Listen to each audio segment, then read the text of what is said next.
حوصلہ رکھ آقا دا بلاوا آوے مدینے جاون دا میرے دل وچ حسرت ہور نہیں آقا تیری مرضی ہے ساڈا تے کوئی زور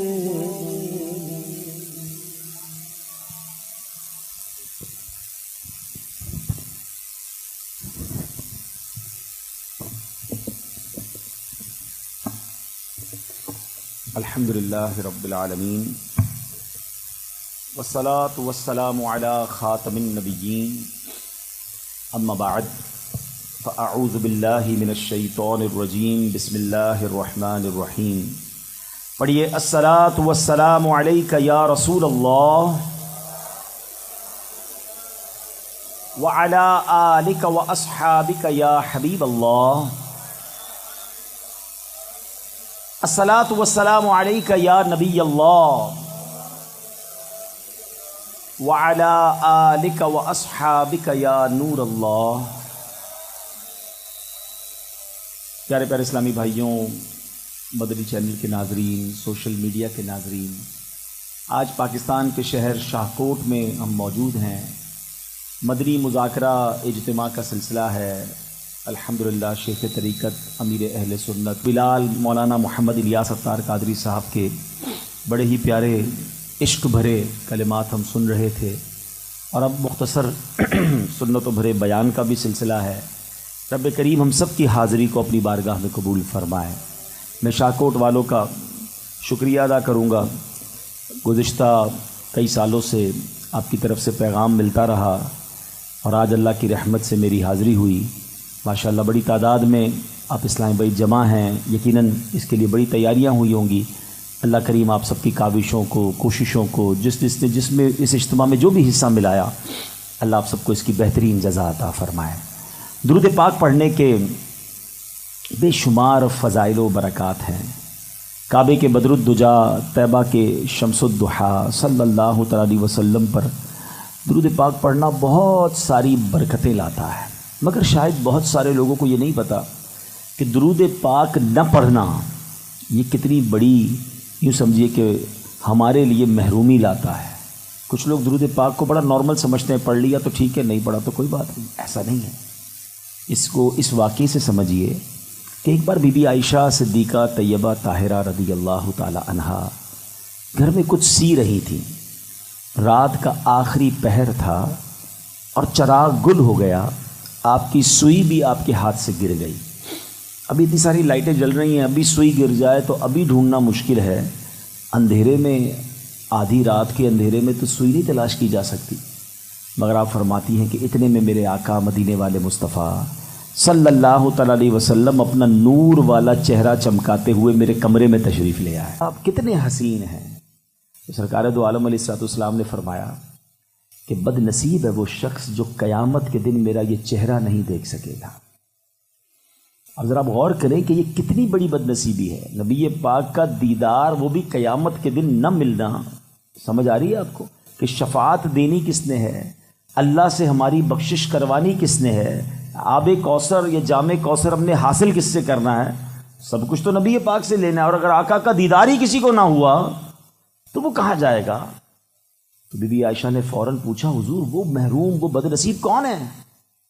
تو سرکار دو عالم صلی اللہ علیہ وسلم نے فرمایا بخیل ہے وہ شخص۔ بخیل کہتے کنجوس کو۔ تو بی بی عائشہ کہتی حضور کون ہے وہ بخیل؟ تو فرمایا وہ شخص جس کے سامنے میرا ذکر ہو اور مجھ پر درود نہ پڑھے، وہ قیامت کے دن میرا چہرہ نہیں دیکھ سکے گا۔ اب آپ غور کریں کہ جو لوگ درود پاک سے دور رہتے ہیں، بات مسیح مذاق گپ شپ سارا دن سوشل میڈیا پہ گزارنے کا ٹائم ہے، ٹائم نہیں تو درود پڑھنے کا ٹائم نہیں، ایسا نہ کریں۔ علماء بڑی پیاری بات کہتے ہیں کہ بندہ کم از کم روزانہ کوئی ایک پرٹیکولر تعداد میں، ایک مخصوص تعداد میں درود پاک ضرور پڑھا کرے۔ اب مثال کے طور پر یہاں محفل ہو رہی ہے، میں بیان کر رہا ہوں، آپ نعت سن رہے ہیں، بیان سن رہے ہیں، تو کئی بار ایسا ہوتا ہے کہ نبی پاک علیہ الصلوۃ والسلام کا نام ہم سنتے ہیں یا کہتے ہیں تو درود پڑھنا رہ جاتا ہے. تو علماء کہتے ہیں پورے دن میں اگر 100 بار 200 بار اللہ توفیق دے 313 بار درود پاک پڑھتا رہے گا تو جو پورے دن میں کہیں نبی پاک پر درود پڑھنا رہ گیا تھا تو یہ اس کا آلٹرنیٹ ہو جائے گا, یہ اس کا قائم مقام ہو جائے گا. تو اپنی زندگی میں درود پاک کو شامل کیجئے. میں بھی نیت کرتا ہوں, آپ بھی نیت کریں کہ روزانہ کثرت کے ساتھ درود پاک پڑھیں گے. صلو علی الحبیب صلی اللہ تعالی علی محمد صلی اللہ علیہ وسلم. آج ماشاءاللہ مدنی مذاکرے کا ایک الگ رنگ تھا. ہر مدنی مذاکرے کا ایک اپنا رنگ ہوتا ہے. آج عشق مدینہ تھا, نبی پاک سے محبت کی باتیں تھیں, حج کی باتیں تھیں. نبی پاک علیہ الصلوۃ والسلام سے محبت یہ ہمارے ایمان کے لیے کتنا ضروری ہے. آج ذرا اس بات کو ڈسکس کرتے ہیں کہ عشق رسول یہ ہمارے ایمان کے لیے کتنا ضروری ہے. سب سے پہلے تو یاد رکھیے کہ نبی پاک وہ عظیم ہستی ہیں کہ جن پر ایمان لائے بغیر ہمارا ایمان کمپلیٹ ہی نہیں ہو سکتا. کوئی ساری زندگی لا الہ الا اللہ پڑھتا رہے کہ اللہ کے سوا کوئی عبادت کے لائق نہیں, مسلمان نہیں ہوگا. جب تک محمد الرسول اللہ تصدیق کے قلب کے ساتھ اللہ کے نبی علیہ الصلوۃ والسلام کو اللہ کا نبی اور وہ بھی آخری نبی نہ مانے, وہ مسلمان ہی نہیں ہو سکتا. ٹھیک ہے, پہلی بات. اچھا, پھر عشق رسول کتنا ضروری ہے. سرکار دو عالم علیہ الصلوۃ والسلام فرماتے ہیں, دیکھیں میں اور آپ, اگر میں آپ سے سوال کروں کہ آپ میں سے پرفیکٹ کامل مومن کون ہے, شاید ہم سارے کہیں گے بھائی میں پکا مسلمان ہوں. میں ڈیسائیڈ کروں کہ کامل مومن ہوں یا آپ ڈیسائیڈ کریں کہ آپ کامل مومن ہیں, یا وہ بتائیں کہ جن کے صدقے ایمان ملا ہے. تیرے صدقے میں آقا سارے جہاں کو دین ملا. تو پیارے آقا خود کیا فرماتے ہیں, حدیث پاک ہے, نبی پاک فرماتے ہیں لا یؤمن احدکم حتی اکون احب الیہ من والدہ وولدہ والناس اجمعین. نبی پاک فرماتے تم میں سے کوئی بھی اس وقت تک کامل مومن نہیں ہو سکتا. یعنی کامل مومن ہونے کا پیرامیٹر نبی پاک نے خود عطا فرمایا, پیمانہ ہے, اور یہ بخاری کی حدیث ہے. آقا فرماتے تم میں سے کوئی بھی اس وقت تک کامل مومن نہیں ہو سکتا جب تک میں اس کے نزدیک, اس کے والد, اس کی اولاد, بلکہ تمام لوگوں سے بڑھ کر محبوب نہ ہو جاؤں. یعنی کامل مومن بندہ کب بنتا ہے, جب ساری دنیا میں سب سے زیادہ اگر کسی سے پیار کرنا ہے تو کس سے کرنا ہے, اپنے آقا و مولا جناب رسول اللہ صلی اللہ تعالی علیہ وسلم سے کرنا ہے. ایک بار حضرت عمر فاروق رضی اللہ تعالیٰ عنہ نے نبی پاک سے عرض کی کہ حضور میں اپنی جان کے علاوہ, ابھی نئے نئے ایمان لائے تھے, اسلام کی ابتدا تھی, تو کہتے حضور میں اپنی جان کے علاوہ سب سے زیادہ آپ سے پیار کرتا ہوں. تو نبی پاک نے کچھ اس طرح ارشاد فرمایا, اے عمر ابھی بات پوری نہیں ہوئی ہے, ایمان کامل نہیں ہوا ہے. عرض کرتے ہیں حضور میں اب اپنی جان سے بھی زیادہ آپ سے پیار کرتا ہوں.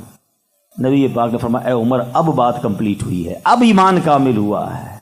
تو پتہ چلا کہ سب سے زیادہ, اور صحابہ کرام علیہم رضوان نے یہ پروف کیا, یہ ثابت کیا کہ اگر کائنات میں سب سے زیادہ وہ کسی سے پیار کرتے تھے, چاہے وہ مال ہو, اولاد ہو, گھر بار ہو, خاندان ہو, سب سے زیادہ نبی پاک سے. بڑے بڑے صحابہ کرام کی تو چھوڑیں, عام صحابہ کرام جن کے نام بھی آپ کو مجھے نہیں پتا, خواتین کیسا پیار کرتی تھی. جنگ احد کا موقع ہے, نبی پاک علیہ الصلوۃ والسلام اور صحابہ کرام جہاد میں مصروف ہیں. ایک صحابی ہیں حضرت مصعب بن عمیر رضی اللہ تعالیٰ, وہ بھی ان کی بھی کہانی بڑی عجیب ہے. ایسے عجیب اور ایسا کمال, ایسی عظیم ہستی ہے کہ ایمان تازہ ہو جاتا ہے. آج موقع نہیں بن رہا, ان کے بارے میں تفصیل سے بات کرنی چاہیے. حضرت مصعب بن عمیر بڑے مالدار صحابی تھے, اور ایمان لائے تو گھر والوں نے گھر سے ہی نکال دیا تھا. اور حضرت مصعب بن عمیر وہ عظیم صحابی ہیں جن کو مکے سے مدینے سب سے پہلے اگر کسی مبلغ کو دعوت اسلام دینے کے لیے نبی پاک نے بھیجا, حضرت مصعب بن عمیر تھے. مدینے میں جو لوگ ایمان لائے اس کا بہت بڑا کردار حضرت مصعب بن عمیر کا ہے. لیکن ایک اور کمال ان کا یہ تھا کہ وہ ہم شکل مصطفیٰ بھی تھے, نبی پاک سے ان کا چہرہ انور بھی بڑا ملتا تھا. اب جنگ احد میں کیا ہوا, وہ شہید ہو گئے. جب وہ شہید ہوئے تو شیطان نے یہ افواہ پھیلا دی کہ معاذ اللہ نبی پاک شہید ہو گئے. اب یہ خبر پہنچ گئی مدینہ منورہ. اب ذرا تھوڑا سا امیجن کیجئے گا, جو لوگ مدینے گئے ہیں وہ ذرا جلدی سمجھ جائیں گے کہ مسجد نبوی جو ہے, اب اس وقت جو مسجد نبوی شریف ہے, پورا مدینہ شہر اتنا ہی تھا جتنی مسجد نبوی اب ہے نا. مدینہ شہر اتنا مدینہ شہر تھا. اب مسجد نبوی سے جبل احد کتنا دور ہے, جو گئے ہیں ان کو پتہ ہے. اب تو سیدھا روڈ بن گیا, پہلے تو کافی ٹرن وغیرہ تھے, گلیاں تھیں, تو کافی کلومیٹرز ہیں. احد پہ لڑائی ہو رہی ہے اور مدینے میں یہ خبر پہنچتی ہے، تو ایک بوڑھی خاتون، ان کو پتہ چلتا ہے کہ نبی پاک شہید ہو گئے، وہ بے قرار ہو گئی اور دیوانہ وار احد کی طرف دوڑنے لگی۔ تو اس کو کسی شخص نے بتایا کہ تمہیں پتہ ہے جنگ کے اندر تمہارے والد شہید ہو گئے ہیں۔ کہتی مجھے کوئی پرواہ نہیں، بتاؤ میرے آقا کیسے ہیں۔ تھوڑا اور آگے گئی تو کسی نے کہا تمہیں پتہ ہے تمہارے بھائی بھی شہید ہو گئے ہیں۔ کہتی مجھے کوئی پرواہ نہیں، بتاؤ میرے آقا کیسے ہیں۔ مزید آگے گئی تو کسی نے بتایا تمہارے شوہر بھی شہید ہو گئے ہیں۔ کہتے مجھے کوئی پرواہ نہیں، بتاؤ میرے آقا کیسے ہیں۔ جب وہ غزوہ احد میں پہنچتی ہے تو صحابہ نے کہا کہ نبی پاک خیریت سے ہیں، تو وہ صحابیہ کہتی ہیں کہ اب مجھے کوئی غم نہیں ہے، بس مجھے نبی پاک کا ایک بار دیدار کرا دو، میں ایک بار چہرہ دیکھ لوں۔ پیارے آقا کو دیکھ کر وہ بڑھیا کہتی ہے کل مصیبت بعدک جلل، حضور آپ سلامت ہیں تو پھر کوئی مصیبت نہیں ہے، آپ پر ہمارا سارا گھر بار قربان ہے۔ حدیث کیا ہے؟ تم میں سے کوئی کامل مومن نہیں ہو سکتا جب تک میں اس کے نزدیک، اس کی اولاد، اس کے والد، اس کے تمام گھر والوں سے زیادہ محبوب نہ ہو جاؤں۔ صحابہ کرام نے سب کچھ لے آئے۔ نبی پاک نے پوچھا ابو بکر گھر والوں کے لیے کیا چھوڑا ہے؟ کیا تاریخی جواب دیا تھا؟ حضور گھر والوں کے لیے اللہ اس کا رسول کافی ہے، ہمارے اکاؤنٹ بھرے ہوتے ہیں، ہمارے پاس کئی دنوں کئی مہینوں کا سامان ہوتا ہے، مگر پھر بھی دل گھبرا رہا ہوتا ہے، پھر بھی اللہ کی راہ میں خرچ کرنے میں ڈر لگ رہا ہوتا ہے کم ہو جائے گا۔ نہیں میرے پیارے اسلامی بھائیوں، ہمیں صحابہ کرام سے سیکھنا ہے۔ مگر آج میں اس موضوع پر ایک اور پہلو لے کر آیا ہوں، ایک اور اس کے پروسپیکٹس پر بات کرتے ہیں کہ ٹھیک ہے شریعت یہ کہتی ہے کہ نبی پاک سے سب سے زیادہ پیار کرنا ہے، تو کوئی تو یہ اعتراض کر سکتا ہے نا کہ جناب پیار تو زبردستی تو نہیں ہوتا، محبت تو ایک ایسی کیفیت کا نام ہے جو خود سے ہو جاتی ہے۔ میں چاہوں کہ کسی سے پیار کروں تو پیار نہیں ہو سکتا، میرے دل چاہے گا تو خود بخود محبت ہو جائے گی، خود بخود پیار ہو جائے گا۔ مثال کے طور پہ آپ کے ساتھ برسوں سے کوئی دوست ہوتا ہے، آپ کے رشتہ دار ہوتے ہیں، آپ کے گھر میں لوگ رہتے ہیں، آپ برسوں سے ساتھ رہتے ہیں، ویسی محبت نہیں ہوتی، کبھی کوئی تھوڑی دیر کے لیے ملتا ہے بندے کا، اس کے ساتھ دل لگ جاتا ہے، اس سے پیار ہو جاتا ہے، اس سے محبت ہو جاتی ہے۔ تو یہ تو دلی کیفیت کا نام ہے نا، اور وہ بھی سب سے زیادہ پیار کرنا ہے، تو پھر جناب رسول پاک علیہ الصلوۃ والسلام سے پیار کیسے ہو جائے؟ تو علماء نے ایک بہت خوبصورت تحقیق بیان کی کہ جناب زندگی میں انسان کو جب بھی کسی سے پیار ہوتا ہے نا تو اس کی 3 وجوہات ہوتی ہیں، 3 ریزن بیان کیے، محبت ہونے کے 3 وجوہات ہوتی ہیں۔ یا تو وہ بندہ بڑا ہنسو، کروڑوں لوگ اس کے دیوانے ہو جاتے ہیں، چہرہ اچھا نہیں ہے، حسن نہیں ہے، مگر کوئی اسپیشلٹی ہے جو اس اسپیشلٹی کی وجہ سے لوگ دیوانے ہو جاتے ہیں، محبت ہو جاتی ہے۔ اور تیسری وجہ علماء نے یہ لکھی، کتابوں میں یہ لکھی کہ ہو سکتا ہے حسین بھی نہ ہو، کوئی کمال بھی نہ ہو، مگر بڑا خیال کرنے والا ہے، بڑا احسان کرنے والا ہے، مدد کرنے والا ہے، مصیبت میں کام آنے والا ہے، بندے کو اس سے پیار ہو جاتا ہے۔ بعض اوقات ایسے خاندان کے لوگ ہوتے ہیں، رشتہ دار ہوتے ہیں، دوست ہوتے ہیں، جو نہ حسین ہوتے ہیں نہ با کمال ہوتے ہیں، عام سا شخص ہوتا ہے، مگر خیال اتنا کرتا ہے میرا کہ وہ دل میں بس جاتا ہے کہ یار ہر مصیبت میں یہ کام آتا ہے۔ ایسا ہی ہے نا؟ اب ذرا میں توجہ چاہوں گا آپ کی کہ تین ریزنز ہیں، 3 وجوہات ہیں کسی سے پیار ہونے کی۔ اب شریعت کیا کہتی ہے کہ پیار کرنا ہے، محبت کرنی ہے تو نبی پاک سے کرنی ہے اور سب سے زیادہ کرنی ہے۔ تو آئیے اب ان 3 وجوہات، 3 ریزنز کے پہلو میں، روشنی میں اب نبی پاک کی ذات کو دیکھتے ہیں کہ پیار تو ہوتا ہے تو حسین سے ہوتا ہے، یا اسپیشل سے ہوتا ہے، یا جناب خیال کرنے والے سے ہوتا ہے۔ اب آؤ ذرا ان 3 پہلوؤں میں جناب رسول اللہ علیہ الصلوۃ والسلام کی ذات کو دیکھتے ہیں۔ اگر واقعی کسی حسین سے پیار ہوتا ہے نا تو خدا کی قسم رب نے اپنے حبیب جیسا حسین کائنات میں نہیں بنایا ہے۔ ارے حسن تو اپنا کمال پر جب پہنچتا ہے جب نبی پاک کے قدموں پر حاضری دیتا ہے۔ نبی پاک کی بارگاہ حاضری سے پہلے، دنیا میں تشریف آوری سے پہلے، کائنات میں سب سے زیادہ حسین اگر کوئی شخص تھا تو وہ حضرت یوسف علیہ الصلوۃ والسلام تھے۔ آؤ میں بتاتا ہوں میرے آقا کیسے حسین ہیں۔ مولانا حسن رضا خان صاحب سے پوچھو، کہتے ہیں ایسا تجھے خالق نے طرح دار بنایا، ایسا تجھے خالق نے طرحدار بنایا، یوسف کو تیرا طالب دیدار بنایا، کونین بنائے گئے سرکار کی خاطر اور کونین کی خاطر تمہیں سرکار بنایا۔ نبی پاک کیسے حسین ہیں، اللہ اکبر۔ بی بی عائشہ صدیقہ رضی اللہ تعالیٰ عنہا فرماتی ہیں کہ مصر کی عورتوں نے حضرت یوسف کو دیکھا تھا، اپنی انگلیاں کاٹ لی تھیں، اگر میرے محبوب کے جلوے کو دیکھ لیتے تو اپنے دل کے ٹکڑے کر ڈالتی۔ اللہ نے اپنے حبیب کو کیسا بنایا، حضرت جابر بن سمورہ سے پوچھئے، کہتے ہیں ایک رات تھی، 14ویں رات تھی، 14ویں رات کا چاند جس دن نکلتا ہے بڑا خوبصورت ہوتا ہے۔ ہم تو شہری لوگ ہیں، گاؤں گوٹھ کے لوگوں کو پتہ ہے کہ چاند اور تارے رات میں کتنے خوبصورت لگتے ہیں جب شہر کی روشنیاں نہیں ہوتی۔ 1400 سال پہلے تو لائٹیں نہیں ہوتی تھی نا اس طرح۔ تو کہتے ہیں ایک بار میں گھر سے نکلا، میں نے دیکھا 14ویں رات کا چاند بڑا خوبصورت، اور وہیں میرے آقا بھی جلوہ فرما تھے۔ بہت خوبصورت جبہ پہنا تھا، لال دھاریاں نبی پاک کے جبے مبارک پر تھیں۔ کہتی میں 14ویں رات کے چاند کو دیکھتا، نبی پاک کو دیکھتا، پھر 14ویں رات کے چاند کو دیکھتا، پھر اپنے آقا کو دیکھتا، پھر 14ویں رات کے چاند کو دیکھتا۔ کہتے واللہ میرے آقا 14ویں رات کے چاند سے زیادہ خوبصورت ہے۔ خوبصورتی کمال ہے، کیسی آنکھیں، کیسا چہرہ، اللہ اکبر۔ میرے پیارے اسلامی بھائیوں، نبی پاک کی خوبصورتی کا عالم یہ ہے۔ ذرا پوچھو اعلیٰ حضرت سے چہرہ کیسا تھا؟ کہتے کاف گیسو ہا دہن یا ابرو آنکھیں عین صاد، کاف ہا یا عین صاد، ان کا ہے چہرہ نور کا۔ سراپا کیسا تھا؟ شمع دل مشکات تن سینہ زجاجہ نور کا۔ آقا تیری صورت کے لیے آیا ہے سورہ نور کا۔ آنکھیں کیسی تھی؟ کہتی ایسی آنکھیں تھیں کہ میرے آقا کی آنکھ مبارک، نگاہ مبارک جس پر پڑ جاتی اس کی مردہ دلی کے اندر زندگی آ جایا کرتی۔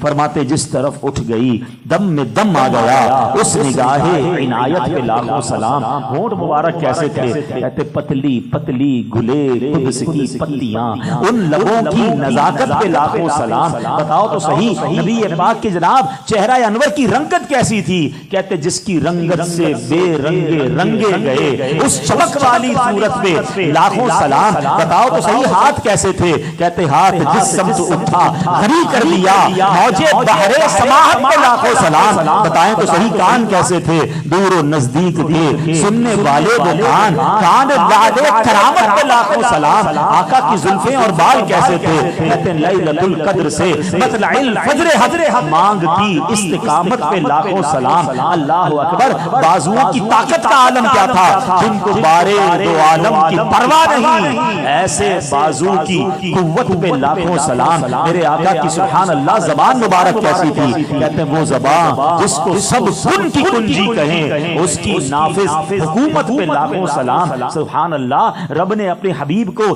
کیسا با کمال بنایا کہ ایسا کائنات میں پھر کسی کو نہیں بنایا۔ ہم نے تو دیکھا نہیں ہے نا، حضرت حسان بن ثابت نے دیکھا تھا۔ صحابی رسول ہیں اور صحابی کبھی غلط بات نہیں کرتے۔ صحابی کہتے ہیں وَأَحْسَنُ مِنْكَ لَمْ تَرَ قَطُّ عَيْنِي۔ اب اس پوری نعت کے شعر میں آپ کو یہ وسوسہ بھی دور ہو جائے گا جو لوگ کبھی کبھی اعتراض کرتے ہیں نعتیں کیوں پڑھتے ہو؟ ارے سبحان اللہ، ہم کیا نعتیں پڑھے، صحابہ نعتیں پڑھا کرتے تھے۔ نبی پاک حضرت حسان بن ثابت کو خود ممبر پر بٹھا کر نعتیں سنا کرتے اور دعا کرتے، اے اللہ جبریل امین کے ذریعے، روح الامین کے ذریعے حسان بن ثابت کی مدد فرما۔ اور وہ کیا نعت کا شعر پڑھتے ہیں؟ وَأَحْسَنُ مِنْكَ لَمْ تَرَ قَطُّ عَيْنِي وَأَجْمَلُ مِنْكَ لَمْ تَلِدِ النِّسَاءُ۔ سنو، کہتے ہیں وَأَحْسَنُ مِنْكَ لَمْ تَرَ قَطُّ عَيْنِي، حضور آپ جیسا حسین میری آنکھ نے دیکھا ہی نہیں۔ وَأَجْمَلُ مِنْكَ لَمْ تَلِدِ النِّسَاءُ، یا رسول اللہ، اللہ نے آپ جیسا جمیل، آپ جیسا حسین کسی ماں نے جنا ہی نہیں ہے۔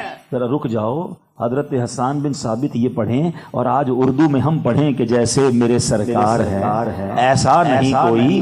یہ تو جناب صحابی رسول کی نعت کا ترجمہ ہے، تو پھر پرابلم کیا ہے؟ آگے وہ کہتے ہیں خلقت مبرأ من کل عیب، یا رسول اللہ، اللہ نے آپ کو تمام عیبوں سے پاک پیدا فرمایا ہے۔ اور بریلی کے تاجدار اگر لکھ دے وہ کمال حسن حضور ہے کہ گمان نقص جہاں نہیں، یہی پھول خار سے دور ہے، یہی شمع ہے کہ دھواں نہیں۔ تو یہ تو حضرت حسان بن ثابت کی بات کو ٹرانسلیٹ کر رہے ہیں، مگر اگلی بات جو کی نا حضرت حسان بن ثابت نے وہ اور لیول کی کر دی۔ وہ کیا کہتے ہیں؟ کأنک قد خلقت کما تشاء، حضور اللہ نے آپ کو ایسا بنایا ہے جیسا آپ خود چاہتے۔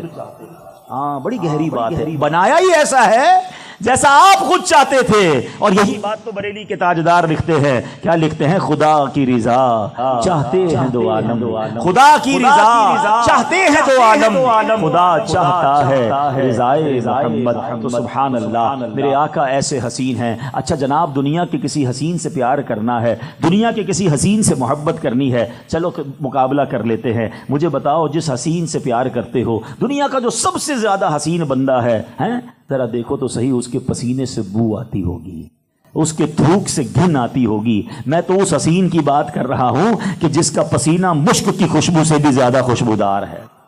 میں نہیں کہہ رہا، حدیث پاک میں ہے. نبی پاک کی بارگاہ میں ایک صحابی آئے، کہتے حضور بچی کی شادی ہے، عطر کی ضرورت ہے. پیارے آقا نے فرمایا کل آنا، ایک کھلے منہ والی شیشی لے کر آنا. وہ صحابی شیشی لے کر چلے گئے. نبی پاک نے انہی کے سامنے اپنا پسینہ نکالنا شروع کیا. صحابہ کا عقیدہ دیکھو، ان کا ایمان دیکھو. آرگیومنٹ نہیں کیا، ریکویسٹ نہیں کی کہ حضور عطر مانگ رہا ہوں، پرفیوم مانگ رہا ہوں، آپ تو پسینہ دے رہے ہیں. ارے دنیا والے پسینے سے بچنے کے لیے خوشبو لگاتے ہیں. بتاؤ نا، میں اور آپ خوشبو کیوں لگاتے ہیں؟ ہم اسپرے کیوں کرتے ہیں؟ کہ میرے جو پسینے میں بو ہے وہ برابر والے کو تکلیف نہ دے. اور میرے آقا خوشبو مانگنے والے کو پسینہ دے رہے ہیں. اور فرمایا جاؤ اپنی بیٹی کو دے دینا، دلہن ہے نا، اسے کہنا یہ استعمال کر لے. صحابی گھر لائے، پسینہ لائے، اپنی بیٹی کو دیا. حدیث کے الفاظ ہیں، اس دلہن نے پسینہ لگانا شروع کیا.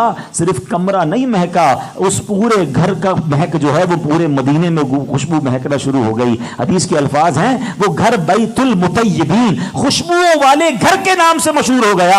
سبحان اللہ. بتاؤ، جس سے کسی دنیا کے اگر حسین سے پیار کرتے ہو، کیا اس کے پسینے سے خوشبو آتی ہے؟ سنو میرے اعلیٰ حضرت کیا لکھتے ہیں، کہتے ہیں واللہ جو مل جائے میرے گل کا پسینہ، واللہ جو مل جائے میرے گل کا پسینہ، مانگے نہ کبھی عطر نہ پھر چاہے دلہن پھول. کیوں سرتاب قدم ہے تنے سلطان زمن پھول، لب پھول بدن پھول سکن پھول دہن پھول. ایسے آقا ہے جس کا پسینہ بھی خوشبودار ہے. ارے چھوڑو صحابہ کرام کے دور کی باتیں، انہوں نے تو اپنے آنکھوں سے، کانوں سے اور ناک سے اس خوشبو کو سونگا تھا. کیسی خوشبو تھی کہ صحابہ کرام کو جب نبی پاک کو تلاش کرنا ہوتا، کسی سے پوچھتے نہیں تھے آقا کہاں پہنچے ہیں. آج میں بچے کی سے شاہکوٹ آیا ہوں. شاہکوٹ جب ہم آ رہے تھے، میرے ساتھ کوئی بھی آپ کے یہاں کے شہر کا بندہ نہیں تھا. ہم سارے اس علاقے کے باہر کے لوگ تھے، مگر خود ہی شاہکوٹ پہنچ گئے. پتہ کیسے پہنچے؟ ٹیکنیکل زمانہ ہے. ہم نے کہا لوکیشن بھیج دو، بلکہ لوکیشن بھی انہوں نے نہیں بھیجی، ہم نے خود ہی شاہکوٹ کی لوکیشن لگا لی. ہم پہنچ گئے. اس زمانے میں صحابہ کرام کے پاس بھی بڑا اچھا نیویگیشن تھا، لوکیشن سسٹم تھا. آقا کو ڈھونڈنا ہوتا، پوچھتے نہیں تھے آقا کہاں گئے ہیں. گلی کے کنارے کھڑے ہوتے، خوشبو بتاتی تھی آقا ادھر سے گزر کے گئے. پوچھو اعلیٰ حضرت سے، کہتے ہیں امبر زمین ابیر ہوا مشک تر غبار. اس سڑک کا حال کیا ہو جاتا تھا؟ امبر زمین ابیر ہوا مشک تر غبار، ادنا سی یہ شناخت تیری رہ گزر کی ہے. اچھا یہ تو صحابہ کرام نے سونگا تھا نا. آج 1400 سال سے زیادہ وقت گزر گیا، مدینے آج بھی چلے جاؤ. یہ مرشد ایسے نہیں کہہ رہے بار بار کہ مدینے جاؤ، آج بھی مدینے چلے جاؤ. عاشق رسول ہونا چاہیے اور ناک میں وائرس نہیں ہونا چاہیے. ہاں کووڈ میں وائرس آیا تھا نا، ناک میں سونگنے کی صلاحیت ہی ختم ہو گئی تھی. آج بھی کچھ لوگوں کی ناکوں میں وائرس ہے، ان کو نہیں آتی مدینے کی خوشبو. عاشق رسول ہو، اس کو بھیج دو مدینے. میں کہتا ہوں آنکھوں پہ پٹی باندھ دو، اس کو نہ بتاؤ کدھر لے جا رہے ہو. وہ مدینے میں داخل ہو کر بتائے گا یہ فضائیں اور ہیں. شاعر کیا لکھتے ہیں، عرصہ ہوا طیبہ کی گلیوں سے وہ گزرے ہیں، عرصہ ہوا طیبہ کی گلیوں سے وہ گزرے ہیں، اس وقت بھی گلیوں میں خوشبو ہے پسینے. کس کمال کی بات کروں، حسین سے پیار کرنا ہے. دنیا کا ہر حسین جس کے تھوک سے گھن آتی ہے. میرے آقا کا مبارک لعاب وہ ہے کہ خاری کنویں میں ڈالے تو وہ کنواں میٹھا ہو جاتا ہے. حضرت ابو قتادہ کی آنکھ باہر آ جائے، نبی پاک اس آنکھ پر لعاب لگا کر واپس آنکھ لگائیں، اللہ کی بارگاہ میں دعا کریں. حضرت ابو قتادہ کہتے ہیں جب سے نبی پاک نے یہ والی آنکھ لگائی ہے، پہلے والی آنکھ سے زیادہ یہ آنکھ دیکھنے لگ گئی ہے. ایسے باکمال، ایسے حسین سے پیار نہ کریں تو پھر کس سے پیار کریں؟ پہلا ریزن. باتیں تو بہت ساری ہیں مگر مجھے اندازہ ہے کہ ٹائم کافی ہو گیا، ورنہ یہ ایسا ٹاپک ہے کہ ساری رات باتیں کرتے رہیں. نبی پاک کی بات سے کس کا دل بھرتا ہے؟ تو کس 3 ریزن ہیں. حسین سے پیار کرنا ہے تو پیارے آقا جیسا حسین دنیا میں کوئی نہیں ہے. ٹھیک ہے, اب آ جاؤ, حسین نہیں بھی ہوتا تو لوگ کہتے ہیں ہم با کمال سے پیار کرتے ہیں, اسپیشل ہونا چاہیے, اس جیسی صلاحیتیں کم لوگوں میں ہوتی ہیں. چلو جناب, اب دیکھتے ہیں کہ نبی پاک سے زیادہ کوئی اسپیشل ہے؟ کمال تو کمپلیٹ جب ہوتا ہے جب نبی پاک کے قدموں پر حاضری دیتا ہے. دنیا کی تو بات ہی چھوڑو نا, زمین پر بہت سارے لوگ ہوں گے جن کا کنٹرول, کوئی کہتا ہے اس کا پورے علاقے پہ کنٹرول ہے, تحصیل ڈسٹرکٹ پر کنٹرول ہے. نہیں جناب, صوبے پر کنٹرول ہے, ملک پر کنٹرول ہے. میں تو اس سے محبت کی بات کر رہا ہوں جو زمین پر کھڑے ہو کر چاند کو اشارہ کرے تو 2 ٹکڑے ہو جایا کرتا ہے. کفار مکہ کہتے ہیں اللہ کے سچے نبی تو چاند کو 2 ٹکڑے کر کے دکھاؤ. آقا نے اشارہ فرمایا, چاند 2 ٹکڑے ہو گیا. اچھا, بعض اوقات کسی چیز کو توڑنا جو ہے نا آسان ہوتا ہے, جوڑنا زیادہ مشکل ہوتا ہے. تو کفار کہتے ہیں جوڑ کے بھی بتاؤ. میرے آقا نے اشارہ فرمایا, چاند واپس جڑ جاتا ہے. ہے کوئی ایسا اسپیشل جو زمین پہ کھڑے ہو کر چاند پر کنٹرول ہو؟ نبی پاک کی مولا علی کی نماز جا رہی ہے, دنیا نے دیکھا ہے کہ مغرب کے عصر کے بعد مغرب کا وقت ہوتا ہے, مغرب کے بعد عشاء کا وقت ہوتا ہے, مگر کمال دیکھو, میرے آقا کی دعا ہوتی ہے مغرب کا وقت کے بعد عشاء نہیں, واپس عصر کا وقت ہو رہا ہے, سورج واپس آ رہا ہے. کیونکہ دعا کرنے والا کون ہے؟ وہ آپ کے پنجابی شاعر لکھتے ہیں نا, کر کے دعا سونا سورج نوردا, کر کے دعا سونا سورج نوردا, آپ چند توڑ دا تے آپ چند چھوڑ دا, آپ چند چھوڑ دا تے آپ چند چھوڑ دا. بگڑی بڑا میرے نبی دا اشارہ, بگڑی بڑا میرے نبی دا اشارہ, قسم خدا دی مینوں سب نالوں پیارا. کس کمال کی بات کروں, کیسا اللہ نے اختیارات دیے. ایک بار جمعے کا دن ایک صحابی رسول آئے, نبی پاک خطبہ دے رہے ہیں, کہتے ہیں حضور بارش نہیں ہو رہی ہے, قحط آ گیا ہے, ہمارے مویشی بھی پیاسے, ہم بھی پیاسے, کنویں بھی سوکھ گئے, حضور دعا کیجئے, بارش چاہیے. صحابی رسول کا عقیدہ دیکھو, بخاری شریف کی حدیث ہے یہ, میں حدیث کا خلاصہ عرض کر رہا ہوں. صحابی خود دعا کر لیتے اللہ کی بارگاہ میں, بارش چاہیے تھی نا, نبی پاک کے پاس کیوں آئے؟ انہیں پتا ہے کہ جب یہ ہاتھ اٹھائیں گے تو کام پورا ہو جانا ہے. پیارے آقا نے دعا فرمائی, یا اللہ بارش عطا فرما. راوی لکھتے ہیں ابھی اس وقت مدینے میں ایک بھی بادل نہیں تھا, پورا سکائے, پورا آسمان خالی تھا. نبی پاک کے ہاتھ اٹھنے کی دیر تھی, پہاڑ جیسے بادل آنا شروع ہو گئے. کہتے نبی پاک ابھی خطبہ دے کے ممبر سے نیچے نہیں آئے, موسلا دھار بارش ہونے لگی. اتنی بارش ہوئی کہ پیارے آقا جب ممبر سے نیچے آئے تو نبی پاک کی مبارک داڑھی سے بھی بارش کے قطرے گر رہے تھے. صحابی سارے خوش ہو گئے, گھر گئے, مگر ان کو پتا نہیں تھا ہونا کیا ہے. جمعہ بارش, ہفتہ بارش, اتوار بارش, پیر بارش, پورا ہفتہ نان اسٹاپ بارش. اگلا جمعہ ہوا, پھر نبی پاک خطبہ دے رہے ہیں. راوی کہتے ہیں وہی صحابی یا کوئی دوسرے صحابی آگے کہ حضور کرم فرمائیں, بارش رکوائیں, ہم تو ہمارے کنویں بھر گئے, ہماری کھیتیاں ڈوبنے لگی ہیں. اگین کوسچن, اگین سوال, صحابی رسول کو بارش رکوانی ہے تو بھی نبی پاک کے پاس, بارش چاہیے تو بھی سرکار کے پاس. یعنی صحابہ جانتے تھے کہ واہ کیا جود و کرم ہے, شہ بطحا تیرا نہیں, سنتا ہی نہیں, مانگنے والا تیرا. اب نبی پاک نے کیا کیا, اب ذرا اور کنٹرول دیکھیے, اتھارٹی دیکھیے, اللہ نے کیسا اختیار دیا. پیارے آقا نے صرف یہ دعا نہیں کی اللہ بارش رک جائے. اب ذرا سنیے گا, حدیث کے الفاظ سنا رہا ہوں. اللہ کے نبی نے کیا دعا کی, اللہم حوالینا ولا علینا, اے اللہ ہم پر بارش نہ برسے, اطراف میں برستی رہے. کیونکہ کھیتوں میں پانی کی ضرورت ہوتی ہے, کنووں میں ضرورت ہوتی ہے, شہر میں ضرورت نہیں ہوتی. تو نبی پاک نے یہ دعا کی, اور صرف دعا نہیں کی, حدیث کے الفاظ ہیں, میرے آقا نے اپنا ہاتھ اٹھایا, جس طرف میرے آقا اشارہ فرماتے جاتے بادل کٹتا جاتا, بادل دور ہوتا جاتا. آقا نے اشارہ فرماتے فرماتے مدینہ منورہ سے بادل دور ہو گئے. راوی لکھتے مدینہ پیالے کی طرح ہو گیا, مدینے کے اوپر آسمان خالی ہو گیا. اب جو مدینے کے باہر سے آتا تھا کہتا باہر تو بارش ہو رہی ہے, مدینے میں بارش نہیں ہو رہی ہے. اللہ نے اپنے حبیب کو کیسا اختیار دیا کہ جدھر فرمائے بارش ہو, جدھر فرمائے بارش نہ ہو. اللہ اکبر. بریلی کے تاجدار نے اسی معجزے کی طرف کیا خوبصورت شعر لکھا ہے، آپ کہتے ہیں جن کو سوئے آسمان پھیلا کے جل تھل بھر دیے، آقا جن کو سوئے آسمان پھیلا کے جل تھل بھر دیے، صدقہ ان ہاتھوں کا پیارے ہم کو بھی درکار ہے، آقا ان پیارے ہاتھوں کا صدقہ ہمیں بھی عطا فرمائیے۔ تو اگر جناب آپ نے کسی اسپیشل سے ہی پیار کرنا ہے، کسی با کمال سے ہی محبت کرنی ہے، تو کائنات میں نبی پاک سے زیادہ با کمال کوئی اور نہیں۔ کتنے معجزات بتاؤں، کتنے کمالات بتاؤں۔ ابو جہل آیا تھا، بڑے کر و فر سے آیا تھا، ہاتھوں میں کنکر لے کر آیا تھا، کہتا ہے محمد صلی اللہ علیہ وسلم اللہ کے سچے نبی ہو تو بتاؤ میری مٹھی میں کیا ہے۔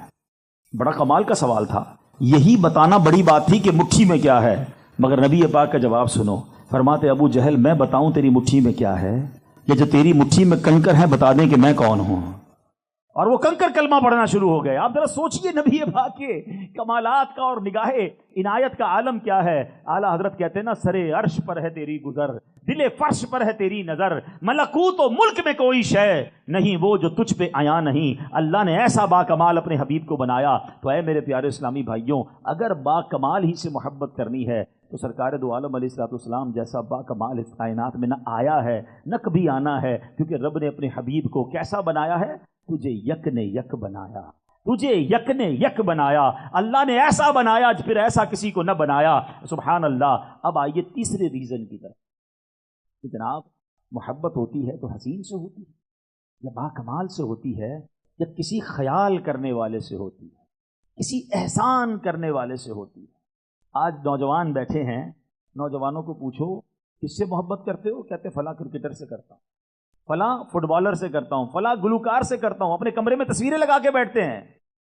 میں کبھی کبھی ایک بار 2-3 نوجوانوں سے پوچھا کہ یار بتاؤ اس جس سے تم پیار کرتے ہو تمہیں جانتا ہے؟ کہتے مجھے کیسے جانے گا بھائی، بہت بڑا آدمی ہے، بڑا مشہور آدمی ہے۔ اچھا کبھی اس نے تمہارا خیال رکھا؟ وہ میرا کیسے خیال رکھے گا جب جانتا ہی نہیں ہے؟ کبھی تمہاری فکر کی اس نے؟ کیسی بات کرتے مولانا صاحب، میری فکر کیوں کرے گا، وہ بہت مشہور آدمی، بڑا آدمی، مجھے پیار ہے اس سے، مگر نہ وہ مجھے جانتا ہے نہ میرا خیال کرتا ہے۔ میں تو اس سے محبت کی بات کر رہا ہوں کہ میں اور آپ پیدا نہیں ہوئے تھے، 1450 سال پہلے جب دنیا میں آئے تو دنیا میں آتے ہی سجدہ کیا اور اپنی امت کے لیے دعائیں کرنا شروع ہو گئے۔ رب حبلی امتی کہتے ہوئے پیدا ہوئے، رب حبلی امتی کہتے ہوئے پیدا ہوئے، حق نے فرمایا کہ بخشا الصلاۃ والسلام۔ ارے وہ ایسے کرم فرمانے والے آقا ہیں کہ ہمیں تکلیف ہو تو انہیں تکلیف ہوتی ہے۔ یہ میں نہیں کہہ رہا، قرآن مجید فرقان حمید کیا فرماتا ہے؟ لقد جاءکم رسول من انفسکم عزیز علیہ ما عنتم حریص علیکم بالمؤمنین رؤوف الرحیم۔ آسان ترجمہ قرآن کنز العرفان۔ بے شک تمہارے پاس تم میں سے وہ عظیم رسول تشریف لے آئے جن پر تمہارا مشقت پہ پڑنا ان پر بہت بھاری گزرتا ہے، وہ تمہاری بھلائی کے نہایت چاہنے والے، مسلمانوں پر بہت مہربان، رحمت فرمانے والے ہیں۔ ارے مشقت میں میں پڑوں، پریشانی میں میں آ جاؤں اور بھاری انہیں پڑ رہا ہے، مشقت انہیں ہو رہی ہے۔ یہ کیسا پیار ہے، یہ اپنی امت سے کیسی سبحان اللہ پیار ہے۔ سنیے، بہت ساری باتیں ہیں مگر میں ایک بہت خوبصورت حدیث سنانے جا رہا ہوں۔ نبی پاک علیہ الصلوۃ والسلام کی ایک بڑی کمال کی حدیث ہے۔ حضرت عبداللہ بن عمرو بن عاص رضی اللہ تعالیٰ عنہ کہتے ہیں نبی پاک نے قرآن پاک کی تلاوت فرما رہے تھے، حضرت ابراہیم کے ایک قول کی تلاوت فرمائی، اور اس کے بعد جو آیت تلاوت فرمائی نا، حضرت ابراہیم نے اللہ کی بارگاہ میں عرض کی تھی، قرآن میں یہ آیت موجود ہے۔ حضرت ابراہیم علیہ السلام نے اللہ کی بارگاہ میں عرض کی، ان تعذبهم فانهم عبادک وان تغفر لهم فانك انت العزیز الحکیم۔ حضرت ابراہیم اللہ سے کیا عرض کرتے ہیں؟ اگر تو انہیں عذاب دے تو یہ تیرے بندے ہیں، اور اگر انہیں بخش دے تو بے شک تو ہی غلبے والا اور حکمت والا ہے۔ نبی پاک نے جب یہ آیت پڑھی نا، حضرت عبداللہ بن عمرو بن عاص کہتے ہیں پیارے آقا پر گریہ طاری ہو گیا۔ آیت پڑھنے کے بعد رونے لگ گئے نبی پاک، ہاتھ اٹھائے اللہ کی بارگاہ میں اور کہنے لگے اے اللہ میری امت، اے اللہ میری امت۔ اللہ تعالیٰ نے جبریل امین سے فرمایا کہ میرے حبیب کی بارگاہ میں جاؤ اور جا کر پوچھو کیوں رو رہے ہیں۔ اللہ تو سب جانتا ہے نا، مگر جبریل امین کو بھیجا اور نبی پاک علیہ الصلوۃ والسلام کے پاس آ کر عرض کی کہ حضور کیا چیز آپ کو رلا رہی ہے؟ جب حاضر ہوئے تو نبی پاک نے بتایا کہ مجھے میری امت کا غم رلا رہا ہے، میری امت عذاب میں گرفتار نہ کر دی جائے۔ اللہ کے حبیب اپنی امت کے لیے گریہ فرما رہے ہیں۔ جبریل امین اللہ کی بارگاہ میں جاتے ہیں، کہتے حضور یا اللہ تیرے حبیب اپنی امت کے غم میں رو رہے ہیں۔ تو نبی پاک کو جبریل امین کے ذریعے پیغام دیا گیا کہ میرے حبیب سے کہو انا سنردیک فی امتک ولا نسوءک، فرمایا آپ کی امت کی بخشش کے معاملے میں ہم آپ کو راضی کر دیں گے اور آپ کو غمگین نہ کریں گے۔ اللہ اکبر، اتنا ہمارا خیال ہے۔ آپ کو پتہ ہے قیامت کے دن نبی پاک کا عالم کیا ہوگا؟ ایک صحابی رسول حضرت انس بن مالک کہتے ہیں میں نے نبی پاک سے پوچھا حضور قیامت کے دن میری جہاں ان کے سوا کوئی حامی نہیں ہوگا، ان کے سوا رضا کوئی حامی نہیں، جہاں گزرا کرے پسر پہ پدر کو خبر نہ ہو۔ ارے بیٹے پر گزرے گی، باپ فکر نہیں کرے گا، مگر آقا وہاں بھی مہربانی فرمائیں گے۔ اللہ اکبر، دنیا میں اگر ہمارا کوئی خیال رکھنے والا ہے، قبر میں جو ہمارا خیال رکھنے والا ہے، محشر میں جو ہمارا خیال رکھنے والا ہے، وہ سوائے رسول پاک علیہ الصلوۃ والسلام کے اور کوئی نہیں ہے۔ اگر واقعی کسی سے پیار کرنا ہے تو سبحان اللہ کے جو خیال کرنے والا ہو، تو نبی پاک سے زیادہ امت کا خیال کرنے والا کون ہے؟ اے میرے پیارے اسلامی بھائیوں، آپ کو معلوم ہے نبی پاک علیہ الصلوۃ والسلام نے خود فرمایا کہ ہر نبی کو 3 دعائیں، مجھے فرماتے پیارا کا فرماتے کہ مجھے 3 سوال عطا فرمائے گئے، یعنی ایسی دعائیں کہ جو مانگو دیا جائے گا۔ اللہ کے نبی علیہ الصلوۃ والسلام فرماتے میں نے 2 بار اللہ کی بارگاہ میں دعا کر لی ہے۔ آپ کو پتہ ہے وہ دعا کون سی ہے؟ نبی پاک علیہ الصلوۃ والسلام فرماتے میں نے 2 بار دعا کی، اللہم اغفر لی امتی، اللہم اغفر لی امتی، اے اللہ میری امت کی مغفرت فرما، اے اللہ میری امت کی مغفرت فرما۔ کہتے ہیں آخری دعا میں نے قیامت کے دن بچا رکھی ہے، اور اس دن میں اپنی امت کے لیے دعا کروں گا۔ اللہ اکبر، اور فرمایا اس دن ساری مخلوق جو ہے وہ میری نیاز مند ہوگی، میری طرف توجہ ہوگی۔ حضرت ابراہیم بھی میرے نیاز مند ہوں گے، یہاں تک کہ حضرت ابراہیم کو بھی میری حاجت ہوگی، اور اس دن بھی میں قیامت کے دن بھی جو ایک دعا میرے پاس آخری موجود ہے وہ بھی امت کے لیے کروں گا۔ اللہ اکبر، اتنا خیال ہمارا ہے، آپ پھر بھی اس نبی پاک سے محبت نہ کریں بلکہ دنیا میں کسی سے محبت کریں۔ تو اے میرے پیارے اسلامی بھائیوں، میں نے وہ 3 وجوہات بیان کر دی ہیں کہ اگر کسی سے پیار کیا جاتا ہے تو حسن کی وجہ سے کیا جاتا ہے، کمال کی وجہ سے کیا جاتا ہے، یہ جناب اس لیے کیا جاتا ہے کہ وہ خیال کرنے والا ہے۔ خدا کی قسم، کائنات میں نبی پاک سے زیادہ حسین کوئی نہیں ہے، کائنات میں نبی پاک سے زیادہ با کمال کوئی نہیں ہے، اور ہمارا سب سے زیادہ خیال رکھنے والا کوئی ہے تو ہمارے آقا جناب رسول اللہ صلی اللہ تعالیٰ علیہ وسلم ہے۔ پھر بتاؤ کس سے پیار کرنا چاہیے؟ سب سے زیادہ اگر محبت کرنی ہے تو وہ نبی پاک سے کرنی ہے، اور وہ ہمارے ایمان کے لیے بھی ضروری ہے، کامل مومن ہونے کے لیے بھی ضروری ہے۔ اب آتے ہیں بیان کے آخر کی طرف کہ کیا واقعی ہم نبی پاک سے اتنا پیار کرتے ہیں؟ نعرے تو سارے لگائیں گے، ابھی میں کہوں نعرے لگاؤ تو سارے جواب دیں گے۔ غلامی رسول میں موت بھی قبول ہے، نہ ہو جو عشق مصطفیٰ تو زندگی فضول ہے۔ بالکل اچھا نعرہ ہے، ہونا بھی یہی چاہیے کہ موت بھی قبول ہونی چاہیے، مگر حال یہ ہے کہ نعرہ تو یہ ہے کہ عمل بھی یہ ہے۔ جس کو غلامی رسول میں موت قبول ہے اس کو نماز قبول کیوں نہیں ہے؟ مجھے بتائیں نا، یہ کیسی محبت ہے؟ جس سے پیار ہو نا، آپ کو جس سے بھی دنیا میں پیار ہوگا آپ اس کی پسندیدہ چیز کا بہت خیال رکھیں گے۔ مثال کے طور پہ کسی کو اپنی والدہ سے، والد سے پیار ہوتا ہے تو جو ان کو پسند ہوتا ہے نا کھانے پینے میں یا فروٹ میں، تو بندہ وہی لے کے جاتا ہے۔ ان کو جو کپڑا پسند ہوتا ہے تو بندہ کوشش کرتا ہے ان کو اسی طرح کا کپڑا دے رہا ہے۔ جو ابو کو پسند، بچوں کو جو پسند ہوتا ہے وہ آپ ان کو دلاتے ہیں۔ نبی پاک علیہ الصلوۃ والسلام کو کیا پسند ہے؟ اگر سب سے زیادہ ان سے پیار کرنا ہے تو ان کی پسند کا خیال بھی تو رکھنا ہے نا۔ آقا فرماتے قرۃ عینی فی الصلاۃ، جعلت قرۃ عینی فی الصلاۃ، نماز میں میری آنکھوں کی ٹھنڈک رکھی گئی ہے۔ اب بتاؤ یہ کیسا عاشق رسول ہے کہ جس کی نماز قضا ہو جاتی ہے، جو فجر میں سویا ہوتا ہے، جو مسجدوں میں نظر نہیں آتا؟ نہیں میرے پیارے اسلامی بھائی، ہمیں نبی پاک سے شفاعت لینی ہے قیامت کے دن۔ ہاں ابھی تو ان کے دامن میں جانا ہے نا، تو پھر پریکٹیکلی عاشق رسول بنے نا۔ یہ کیسا عاشق رسول ہے جس کا چہرہ عاشق رسول والا نہیں ہے، جس کا لباس عاشق رسول والا نہیں ہے، کہتا ہے میں عاشق رسول ہوں مگر دکھتا کہیں سے بھی نہیں ہے۔ بلکہ آج کل کے ماڈرن نوجوان کا حال یہ ہو گیا کہ اس سے ملو تو سمجھ نہیں آتا یار مسلمان ہے کہ نہ چہرہ مسلمانوں والا، نہ لباس مسلمانوں والا، باتیں کرو تو باتیں بھی مسلمانوں والی زبان سے نہیں نکلتی، سلام بھی نہیں ہوتا زبان پر، ورنہ مسلمان ملتا ہے تو السلام علیکم کہتا ہے، انشاءاللہ، سبحان اللہ، ماشاء، کچھ بھی نہیں زبان پر، الٹی سیدھی باتیں، فلمیں، ڈرامے، گانے، باجے، گالی گلوچ۔ کیسا مسلمان؟ امتی تو وہ ہوتا ہے جو لاکھوں میں کھڑا ہو تو پہچان لیا جائے کہ کس کا غلام ہے، مجھے بتانا نہ پڑے میں کس کا امتی ہوں، مجھے دیکھ کر پتہ چل جائے۔ فنا اتنا تو ہو جاؤں میں تیری ذات عالی میں، شاید کیا کہا، فنا اتنا تو ہو جاؤں میں تیری ذات عالی میں، آقا جو مجھ کو دیکھ لے اس کو تیرا دیدار ہو جائے. پتا چلے نا کس کا امتی جا رہا ہے. کیا ہے میرے پیارے اسلامی بھائیوں، زندگی بہت تھوڑی ہے، ابھی تو قبر میں بھی نبی پاک سے ملاقات ہے.